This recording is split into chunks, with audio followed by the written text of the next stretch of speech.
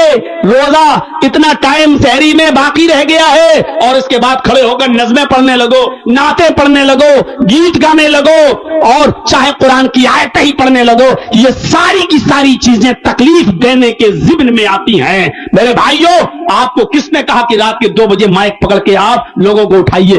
کس حدیث میں لکھا ہے کہ رمضان کا روزہ رکھنے کے لیے روزے داروں کو اٹھانا بھی ثواب ہے؟ کس میں لکھا ہوا ہے؟ ارے روزے دار ہیں، روزہ رکھیے، آپ اٹھیے اور روزہ رکھیے، آپ خود انتظام کیجئے. آج کے اس دور میں موبائل میں الارم ہوتا ہے، گھڑیوں میں الارم ہوتا ہے. آپ کو معلوم ہونا چاہیے کہ آج کی سحری کا وقت کتنے بجے ختم ہو رہا ہے. آپ اتنے بجے اٹھیے اور سحری کیجئے. آپ لوگوں کے اوپر کیوں محتاج بنے ہوئے ہیں؟ کیونکہ جن کو اٹھایا جاتا ہے وہ صرف روزے داری نہیں ہوتے ہیں. حدیث میں آتا ہے دودھ پلانے والی عورت کے اوپر سے روزہ معاف ہے جب وہ اپنے بچے کو دودھ پلا چکے گی اور چھوائے گی، اس کے بعد وہ روزہ رکھے گی. یعنی وہ بچہ جو عورت کا دودھ، اپنی ماں کا دودھ پیتا ہے، اس کے اوپر روزہ نہیں ہے. لیکن آپ جب روزے داروں کو اٹھاتے ہو تو بیچاری ان عورتوں کی نیند میں بھی ڈسٹرب ہوتا ہے جو عورتیں اپنے بچے کو دودھ پلا رہی ہوتی ہیں.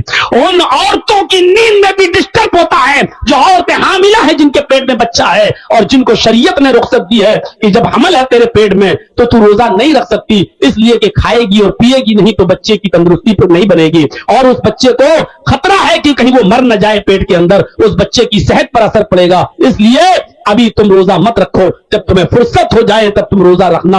آپ جب اٹھاتے ہو تو ان عورتوں کی بھی نیند میں ڈسٹرب ہوتا ہے. ایک بوڑھا آدمی ہے جو روزہ نہیں رکھ سکتا ہے، کتنا بوڑھا ہو چکا ہے کہ اس کے اوپر اب روزہ نہیں ہے، وہ صرف فدیہ دے کر کام چلا رہا ہے. اس کا بیٹا کہہ رہا ہے کہ مولانا صاحب میرا باپ کا علاج چلتا ہے اور نیند کی ایک ٹیبلٹ دینا پڑتی ہے اور میرے باپ کی دوا ڈپران چلتی ہے 10 mg کی، جب تک میں اس کو وہ دوا نہ دوں میرے باپ کو نیند نہیں آتی ہے. اب رمضان کے مہینے میں یہ لوگ 2 بجے مائیں کو پہ چلانے لگتے ہیں جس سے میرے باپ کی نیند میں ڈسٹرب ہو جاتا ہے. وہ اٹھ جاتے ہیں اور اٹھنے کے بعد پھر ان کو نیند نہیں آتی ہے، پھر بے چینی ہوتی ہے، پھر وہ تڑپتے ہیں. میرے بھائیوں مجھے بتائیے کہ اس بوڑھے آدمی کے اوپر روزہ نہیں تھا، وہ ڈپران کی ٹیبلٹ کھا کے سو رہا تھا، آپ نے مائیں پہ چلا چلا کر اس کو اٹھا دیا ہے. اس آدمی کی تکلیف کا ذمہ دار کون ہے؟ میرے بھائیوں شریعت میں ہر چیز پر ثواب نہیں ہے کہ روزے داروں کو اٹھا رہے ہو تو ثواب. آپ نے روزے داروں کو تو اٹھا دیا لیکن جن کے اوپر روزے نہیں تھے ان کو بھی آپ نے تکلیف پہنچائی. یہ کون ہے اس کا ذمہ دار؟ میرے بھائیوں بتائیے. یہ بھی تکلیف دینے کے ذمن میں آتا ہے. تو اماطۃ الاذى عن الطریق، راستے سے تکلیف دہ چیز کو ہٹا دینا، یہ بھی ایمان کا ایک حصہ ہے. 2 چیزیں کافی. تیسری چیز پر میں تھوڑا سا روشنی ڈالوں گا جس کا تعلق ہم سے بھی ہے اور ہماری ماں بہنوں سے بھی. اور تیسری چیز کیا ہے؟ والحیاء شعبۃ من الایمان. حیا ایمان کا ایک شعبہ ہے، حیا ایمان کا ایک حصہ ہے. حیا کہاں چلی گئی آج؟ حیا کہاں رہ گئی آج؟ شرم. اور اللہ کے رسول کی حدیث ہے بخاری کی، بس اس حدیث کو سن لیجئے، بہت سے مفہوم نکل جائیں گے. اللہ کے نبی نے فرمایا اذا لم تستحی ففعل ما شئت. اگر تیرے اندر شرم نہ رہی، اذا لم تستحی، جب تیرے اندر شرم ہی نہ رہی، ففعل ما شئت، تو جو تیرے دل میں آئے گا وہ کام کرے گا. یعنی جب انسان کے اندر سے شرم و حیا نکل جائے تو انسان جو چاہے گا وہ کرے گا، کیونکہ اب شرم و حیا نہیں رہی. دیکھ لیجئے ہماری وہ بہنیں، ہماری وہ بیٹیاں، ہماری وہ لڑکیاں جو کل تک کتنی شرم و حیا کرتی تھی،